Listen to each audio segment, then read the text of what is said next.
क्या erstwhile district डोडा, जिसमें रामबन, डोडा और किश्तवाड़ आता है, क्या ये सियासी तौर पर यतीम है? ये सवाल आज स्ट्रेट लाइन के माध्यम से मैं तमाम उन राजनीतिक लोगों से पूछना चाहता हूं जिन्होंने इस इलाके की रहनुमाई पिछले 74 साल की है। उन सभी लोगों से पूछना चाहता हूं जो जात, बिरादरी, मजहब के नाम पर लोगों को बांटने का काम करते हैं, जिन्होंने कभी मुसलमानों के नाम पर तो कभी हिंदुओं के नाम पर इन इलाकों में सालों से वोट लिया। उन सभी लोगों से पूछना चाहता हूं, क्या ये इलाका सियासी तौर पर यतीम है या आपको इस इलाके के लोगों की जान की कोई कीमत ही नहीं लगती? एक्सीडेंट अर्स्टवाइल डिस्ट्रिक्ट डोडा में मामूल है। आप जब जम्मू श्रीनगर कौमी शाहराह पर चलते हैं, बटोद से लेकर बानिहाल तक जब आप जाते हैं, वो सारे का सारा मौत का कुआं है। हालांकि उस मौत के कुएं को ठीक करने का काम, सड़क को रिपेयर करने का काम तो चल रहा है, लेकिन पस्सी एक रोज का मामूल बन चुकी है, हादसे रोज का मामूल बन चुके हैं। गाड़ी रुकती है, ऊपर से पत्थर आता है, पत्थर के नीचे गाड़ी दब जाती है, उसके अंदर 3 लोग बैठे होते हैं, 3 लोगों की मौत होती है। ये भी नहीं दुश्वार गुजार रास्तों पर होता है।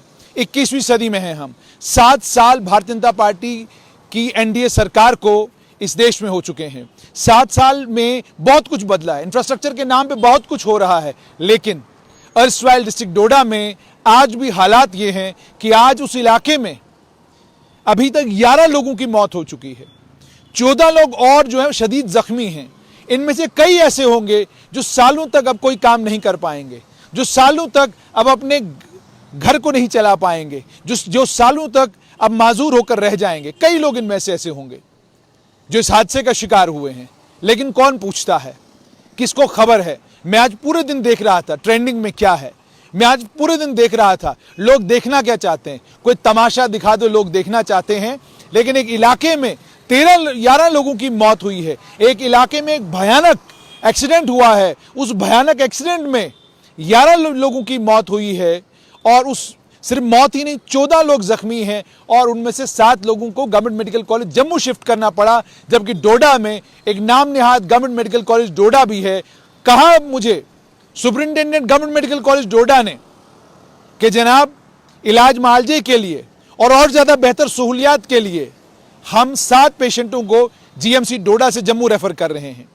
शर्म नहीं आई उन्हें उस वक्त ये बात करते वक्त? उन्हें ये नहीं लगा, उन्होंने ये 2 मिनट के लिए भी नहीं सोचा, मैं भी तो एक मेडिकल कॉलेज का सुपरिंटेंडेंट हूं, मैं क्या कर रहा हूं यहां पर? अगर यहां सुविधाएं नहीं हैं, अगर यहां के हालात को ध्यान में रखते हुए, यहां की सड़कों को ध्यान में रखते हुए, ट्रॉमा के लिए यहां पर डॉक्टर्स नहीं हैं, सामान नहीं है, इक्विपमेंट नहीं है, तो फिर मेडिकल कॉलेज काहे का? क्यों तमाशा कर रहे हैं? और मेडिकल कॉलेज में किन डॉक्टरों को आप पढ़ा रहे हैं अगर आपके पास साजो सामान ही नहीं है? अगर आपको गवर्नमेंट मेडिकल कॉलेज डोडा से 7 लोगों को रेफर करना पड़ा जम्मू, तो साफ तौर पर आपकी कमजोरी दर्शाता है। वो साफ तौर पर दर्शाता है कि सिस्टम ठीक नहीं है, वो दर्शाता है कि आपके पास सामान नहीं है, वो दर्शाता। बेटर केयर की क्या बात आप कर रहे हैं? कोविड-19 के जब केसेस आए तो आपने तो बड़ी तादाद में पेशेंटों को कहा डोडा ही हॉस्पिटल में रुको, जो इलाज आपको जम्मू में मिलना है, श्रीनगर में मिलना है, वही इलाज आपको जो है जम्मू डोडा में मिलेगा। क्या आपकी जानकारी में है? मेडिकल कॉलेज डोडा के साहिबान की जानकारी में है?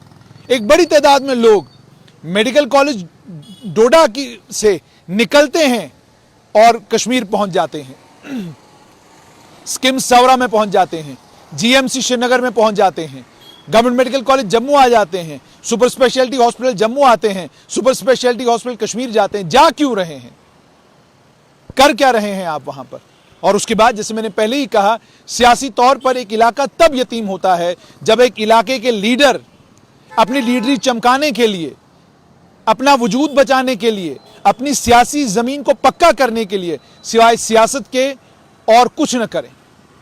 कुछ लोग कश्मीर को बचाने में लगे हैं, कुछ लोगों को जम्मू की फिक्र है, कुछ लोग अपनी सियासी जमात को बचाने के चक्कर में हैं, कुछ लोग अपनी सियासत को बचाने के चक्कर में हैं। यही चक्रों में इस इलाके के लोग रहे, जिसकी वजह से आज भी डिस्ट्रिक्ट डोडा में मामूल है कि उन सड़कों पर मौत नंगा नाच नाचती है। मौत आज भी वहां पर एक मामूल सा बन गई है। कोई अकाउंटेबिलिटी फिक्स नहीं होती, किसी के खिलाफ कोई कानूनी कार्रवाई नहीं होती, किसी के खिलाफ कोई कानूनी कार्रवाई नहीं होती। तमाशा बना दिया जाता है, इंक्वायरी ऑर्डर कर दी जाती है, उसके बाद 6 महीने के बाद वो अफसर दोबारा आपको जो है अलग अलग पोजीशंस पर काम करते नजर आते हैं। इसका मतलब क्या है? इसका मतलब यह है कि आपने इस इलाके के लोगों की जान की कोई कीमत नहीं डाली। आप बेकीमत समझते हैं इस इलाके के लोगों को। आप समझते हैं कि इस इलाके में अगर मौत नंगा नाच नाचिए, नाचने दो, कोई फर्क नहीं पड़ता। हमारी सियासत चलती रहनी चाहिए, हमारे कारोबार चलते रहने चाहिए, हमारे कारोबार में कोई फर्क नहीं पड़ना चाहिए। मैं आज सियासी लोगों को ढूंढ रहा था कि किसी सियासी आदमी से यह बात पूछूं कि जनाब ये तो बताइए, आपने तो कहा था बेहतरीन सड़कें हैं डोडा की, क्या वजह है कि पिछले 1 महीने में लगभग 20 लोगों की मौत डोडा की सड़कों पर हुई है? कौन जिम्मेदारी लेगा आज इन 11 मौतों की, जिन 11 लोगों की मौत आज हुई है? लेकिन सवाल तो मेरे पास थे, जवाब देने के लिए कोई लीडर, कोई रहनुमा, कोई रहबर नजर नहीं आया। मैंने बड़े लोगों को फोन भी किए, मैंने कहा बात करेंगे इसके ऊपर, तो उन्होंने कहा वक्त मिलेगा तो आपसे बात जरूर करेंगे। साफ तौर पर यह है कि जो आपके सियासी रहनुमा हैं, जिनको आप अपना रहबर मानते हैं, अगर वो आपके रहनुमा और वो आपके रहबर होते तो वो उन ऑफिसरान की अकाउंटेबिलिटी फिक्स करते, उन ऑफिसरान के खिलाफ सख्त कार्रवाइयां करते जो ऑफिसरान इन हादसों के जिम्मेदार हैं। कई बार मैंने कहा कि डोडा में चलने वाली बसें, रामबन में चलने वाली बसें, किश्तवाड़ में चलने वाली मेटाडोर्स, ऑटो, बाकी ये तमाम जितनी कमर्शियल गाड़ियां हैं, क्या आपने कभी मालूम किया कितने लोगों के लाइसेंस नकली हैं, जाली हैं, फर्जी हैं? क्या ये मालूम करने की कभी कोशिश की? नहीं। हादसा हो गया, 11 लोगों की मौत हो गई। एलजी साहब ने भी रिलीफ की अनाउंसमेंट कर दी, प्रधानमंत्री नरेंद्र मोदी ने भी रिलीफ की अनाउंसमेंट की। एक दिल को हल्का सा जो सुकून होता है वो इस बात से होता है कि शायद जम्मू कश्मीर की तारीख में पहली बार डोडा में हादसा होता है तो प्रधानमंत्री के ट्विटर हैंडल से उस हादसे को लेकर ट्वीट आता है। यानी प्रधानमंत्री डोडा को लेकर कितने सीरियस हैं उसका अंदाजा इसी बात से लगाया जा सकता है कि उनके ट्विटर हैंडल पर फौरन डोडा में जो हादसा हुआ है उस हादसे को लेकर उन लोगों के साथ संवेदनाएं, जिन लोगों के परिजन हैं, परिजनों के साथ संवेदनाएं व्यक्त करते हैं प्रधानमंत्री। लेकिन जमीनी स्तर पर काम करने वाले अफसर, उन्हें डोडा की इंपॉर्टेंस महसूस नहीं होती, उन्हें डोडा जरूरी नहीं लगता, उनकी किताब में डोडा अहम नहीं है। और जब डोडा की आप बात भी करें, बड़े सारे लोग मुझे भी कहते हैं ये तो पैरोकियल बात है, ये तो छोटी बात है, ये तो इलाकाई बात है। जनाब, इलाकाई बात नहीं है। जिनके हादसों में लोग गुजर जाते हैं, जिनके हादसों में लोग मौत का शिकार होते हैं, जाकर उनसे पूछिए हादसों का दर्द, तकलीफ और हादसों की परेशानी क्या चीज होती है। जो लोग हादसों का शिकार होते हैं, जो पूरे खानदान इन सड़क हादसों में खत्म होते हैं, जाकर उनसे पूछिए हादसों का दर्द और तकलीफ क्या होती है, वो आपको बताएंगे, वो आपको समझाएंगे। अफसोस ये है कि सरकारें बदल गई। नेशनल कॉन्फ्रेंस कांग्रेस की सरकार, पीडीपी कांग्रेस की सरकार, बीजेपी पीडीपी की सरकार, नेशनल कॉन्फ्रेंस की पूर्ण बहुमत वाली सरकार, सभी सरकारें आई, सब कश्मीर का मसला हल करने में लग गई। किसी भी सरकार को कभी ये नहीं लगा कि जम्मू कश्मीर में डोडा एक इलाका है जिस इलाकों को प्रायोरिटाइज किया जाना चाहिए। हालांकि 2014 के बाद कुछ प्रायोरिटाइज हुआ ये इलाका, लेकिन हादसे ये बात कहने पर मजबूर करते हैं कि सियासतदानों को डोडा के आम आदमी की, डोडा के गरीब आदमी की, डोडा की गरीब आवाम की कोई फिक्र नहीं। अगर फिक्र होती तो आप आरटीओ के दफ्तर में ये शिकायत लेकर मिलते कि जनाब हमको बताइए कितने लोग ऐसे हैं जिनके लाइसेंस यहां जाली हैं, हमको बताइए कितने लोग ऐसे हैं जिनके गाड़ी के कागजात पूरे नहीं हैं, हमको बताइए कितनी सड़कें ऐसी हैं जिन पर आपने मेटाडोर तो चला दी है लेकिन उन सड़कों पर मेटाडोर की इजाजत नहीं है। सियासी दबाव में आकर दाएं बाएं जहां मर्जी आई वहां गाड़ी चलवा दी और उसके बाद अगर वहां हादसा हुआ तो कहने के लिए कह दिया कि जनाब तो जबरदस्ती लोगों ने वहां पर गाड़ी चलाई थी। तो आप क्या कर रहे थे वहां पर? आप अगर जिले के कमिश्नर हैं तो कमिश्नर होकर आप कर क्या रहे हैं? क्या आप इन सभी चीजों की सुध नहीं ले सकते? क्या आप जानकारी नहीं ले सकते? क्या आपको ये जाने कीमती नजर नहीं आती?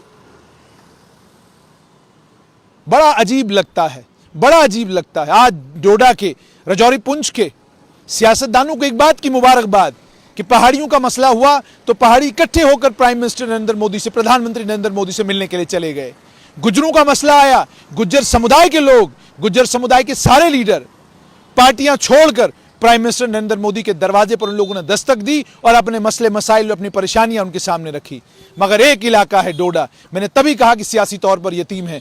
सियासी तौर पर इसलिए ये इलाका यतीम है, जब इस इलाके पर आपदा आती है, जब इस इलाके पर परेशानी आती है, यहाँ के सियासतदान एक दूसरे के गिरेबान पर हाथ डालते नजर आते हैं, बजाय इसके कि एक साथ इकट्ठे होकर हुकूमत के पास चले जाएं, मरकज के पास चले जाएं और उनसे ये गुजारिश करें कि जनाब सड़कों का जाल बिछा दीजिए।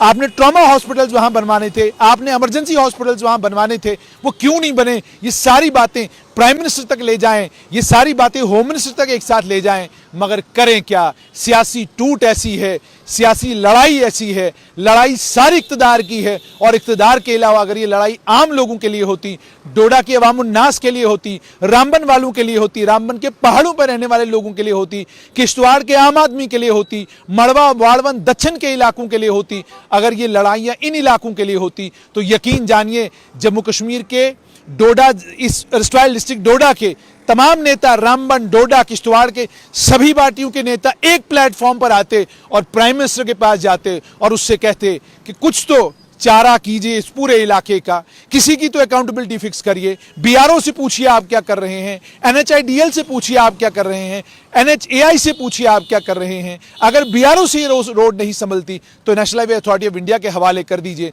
मगर खुदारा इस इलाके को, इन हादसों से, इस इलाके को इस मौत के तांडव से बाहर निकालने का काम करिए। उम्मीद यह है कि इस इलाके के सियासतदान दस्तगिरेबा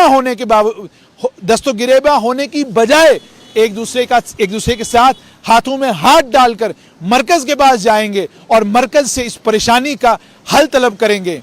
और उससे पहले अगर मरकज के पास नहीं जा सकते, लेफ्टिनेंट गवर्नर के दरवाजे पर ही दस्तक दे दो, इकट्ठे दस्तक दे दो। हो सकता है ये परेशानियां, ये दिक्कतें, ये इस इलाके में जो ये मौत का नंगा नाच है, ये मौत का नंगा नाच कम से कम बंद हो। उम्मीद मुझे ये है कि ये सब होगा, मगर ये उम्मीदें उन सियासतदानों से रखनी जिन सियासतदानों के पास ये महकमे, जिन सियासतदानों के पास रोड्स एंड बिल्डिंग्स का महकमा रहा, जिन सियासतदानों के पास टूरिज्म का महकमा रहा, जिन सियासतदानों का पावर का महकमा रहा, ये सब वो महकमे हैं जो डोडा के बड़े बड़े लीडरों के पास रहे और उसके बावजूद डोडा के लोग डोडा की सड़कों के ऊपर हादसों के शिकार हो रहे हैं, डोडा की सड़कों के ऊपर मौत नंगा नाच नाच रही है। इसीलिए मैंने आपको बड़ी बार कहता हूं कि मजहब, जात, बिरादरी, ये तमाम चीजें छोड़कर एक इंसान को उसकी काबिलियत के बलबूते पर, एक इंसान को उसके काम के बलबूते पर आंकना शुरू कीजिए। जिस दिन आप ये काम करेंगे, आपकी सड़कें अच्छी हो जाएंगी, आपका अस्पताल अच्छा हो जाएगा, आपके यहाँ सरकारी सुविधाएं अच्छी हो जाएंगी। लेकिन जब तक आप मजहब, जात, बिरादरी, मुसलमान, हिंदू के चश्मों से चीजों को देखना जब तक आप जारी रखेंगे, तब तक हादसे होते रहेंगे, नेता कंडोल और कंडेम करते रहेंगे, लेकिन ये हादसे बंद होने का नाम नहीं लेंगे। जिम्मेदारी आपकी है, जिम्मेदारी आपकी और मेरी है कि हम ये चश्मे उतार दें और अपने इलाके को इस मुल्क का सबसे बेहतरीन इलाका बनाने का इरादा पक्का कर लें और इन नेताओं को मजबूर करें कि आप इस इलाके को इस मुल्क का बेहतरीन इलाका बनाने के लिए मरकज के पास जाइए, केंद्र के पास जाइए, हाथ जोड़िए, पैर जोड़िए, फंड्स ले आइए, पैसा ले आइए और इन सड़कों को कम से कम आम लोगों के लिए सेफ बनाइए।